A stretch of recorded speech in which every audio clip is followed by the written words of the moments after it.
Hello বন্ধুরা, কেমন আছেন? আশা করি সবাই ভালো আছে।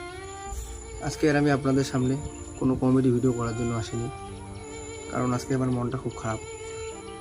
কারণ হলো, আমার খুব প্রাণের বন্ধু, যে আমার বেস্ট ফ্রেন্ড ছিল, আজকে আমার বন্ধু বাইক নিয়ে এক জায়গায় যাচ্ছিল, হঠাৎ করে সে অ্যাক্সিডেন্ট করে মারা যায়।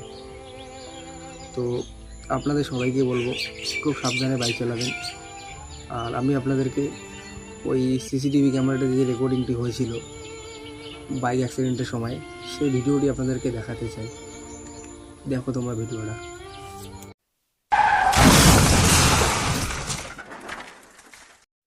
তো বন্ধুরা, দেখলেন তো কীভাবে আমার বন্ধু মারা গেল। তো আপনাদের সকলের উদ্দেশ্যে আমি বলবো, খুব সাবধানে বাইক চালাবেন। Safe drive, safe life. সবাই ভালো থাকবেন, সুস্থ থাকবেন। দেখা হচ্ছে পরবর্তী ভিডিওতে। Bye bye.